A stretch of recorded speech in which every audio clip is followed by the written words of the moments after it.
Nesta aula vamos estudar os fenômenos que levaram o renascimento comercial e urbano durante a Baixa Idade Média. Vamos lá? Aperfeiçoamento das técnicas agrícolas. A partir do século XI, novas técnicas agrícolas foram empregadas no Ocidente. Algumas delas aprendidas pelos europeus por meio do contato com civilizações orientais, como os árabes. Uma inovação foi a disseminação da forja dos ferros nas aldeias. Com o término das invasões bárbaras, o metal, antes usado preferencialmente para a fabricação de armaduras e espadas, foi usado na confecção de arados, enxadas e foices mais resistentes do que os de madeira. A difusão do uso da charrua, arados com rodas de metais, puxados por bois ou cavalos, aumentou a produtividade dos campos. Esse tipo de arado revolvia a terra mais rapidamente e fazia sulcos mais profundos, desperdiçando menos sementes. O uso de arreios de colar e de cavalos para puxar a charrua acelerou o processo de arar a terra com vistas à plantação. O emprego da rotação trienal de culturas foi outra técnica que favoreceu o melhor aproveitamento do solo. As terras cultiváveis eram divididas em 3 campos. Em 2 deles era cultivado cereais como a cevada, o trigo e legumes, fava, lentilha e ervilha, ricos em proteínas, enquanto o terceiro ficava em descanso. A cada nova safra os terrenos eram alternados. Essa forma de produção permitia que o solo se regenerasse. Assim, em 3 anos, toda a área cultivável estava regenerada.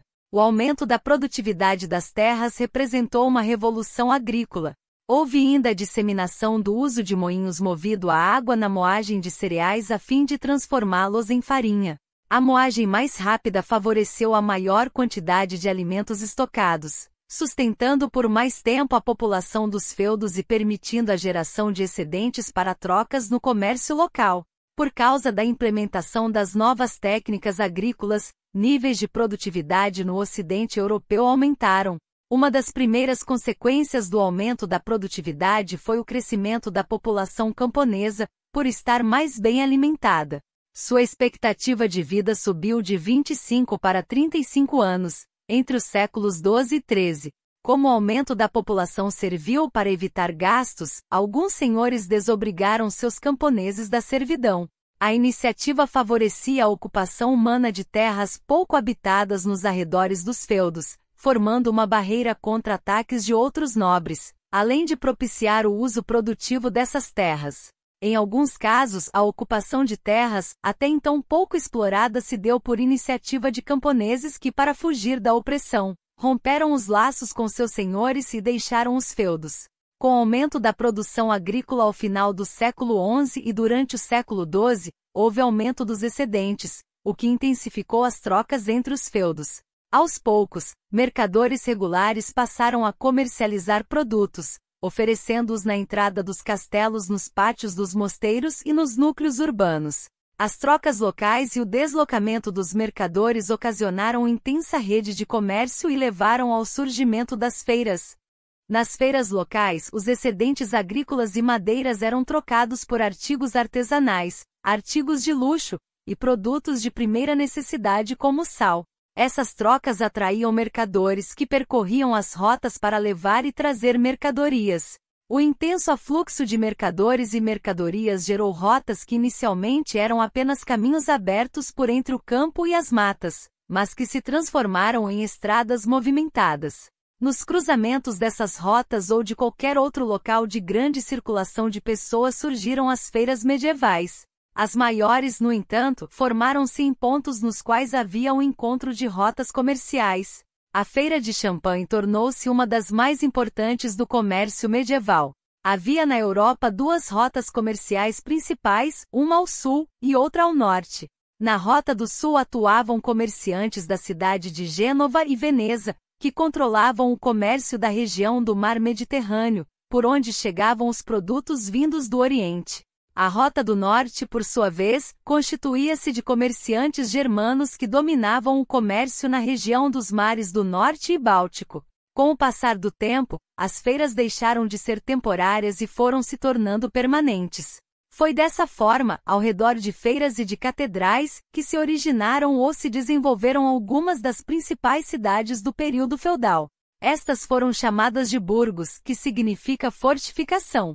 Seus habitantes receberam a denominação de burgueses. Muitas dessas cidades estavam localizadas em terras de um senhor feudal. O modo de vida desenvolvido nos burgos era muito diferente do modo de vida camponês do feudo. Nas cidades a atividade predominante era o comércio, mais dinâmico do que a agricultura. Esse dinamismo refletia na velocidade com que a cidade se transformava e também em uma maior mobilidade social entre seus habitantes. As cidades medievais eram cercadas por muros e era frequente que, ao final do dia, os portões fossem fechados. Suas ruas eram estreitas e as casas amontoadas. Tal organização espacial propiciava a propagação de incêndios e de doenças contagiosas. Entre os séculos X e XV, a grande migração do campo para a cidade fez com que surgissem construções fora dos muros das cidades. Com o desenvolvimento da atividade manufatureira, surgiram profissionais especializados. Nas oficinas havia os mestres que conheciam a arte de fazer produtos necessários à vida comunitária, ocupando lugar de destaque.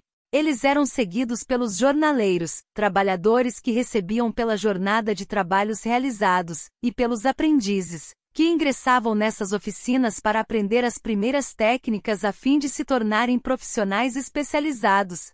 Os mestres artesãos, tecelões, tintureiros, ferreiros, marceneiros, sapateiros, e outros profissionais padeiros, açougueiros, construtores e boticários, se organizaram em associações de acordo com seu ofício, para defender seus interesses.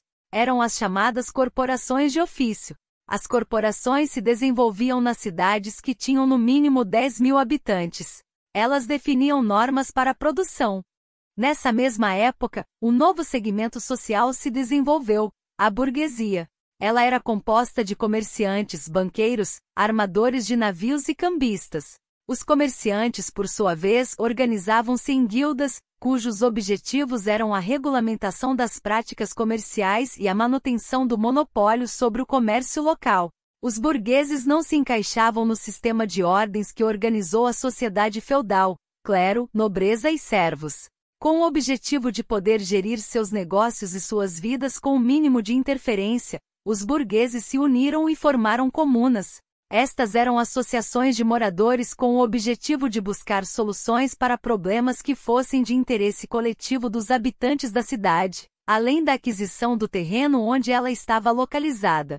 A compra do terreno, que geralmente pertencia a um feudo, garantia ao burgo a sua autonomia e a desobrigação de recolher tributos ao senhor feudal. Nem sempre os nobres concordavam com tal emancipação, o que gerou vários conflitos com os burgueses.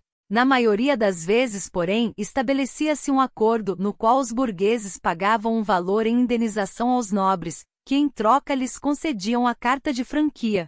Por meio dela, eram transferidos aos burgueses os direitos antes reservados aos senhores feudais, como de cobrar impostos e organizar tropas militares. E é isso, galera! Acabamos de estudar sobre os fatores que contribuíram para o declínio do feudalismo no Ocidente, onde, durante os séculos XI e XII, parte da população da Europa Ocidental começa a retomar a vida urbana, estabelecendo mudanças no trabalho, na produção e na organização da sociedade medieval. Espero que tenham gostado. E até nossa próxima aula!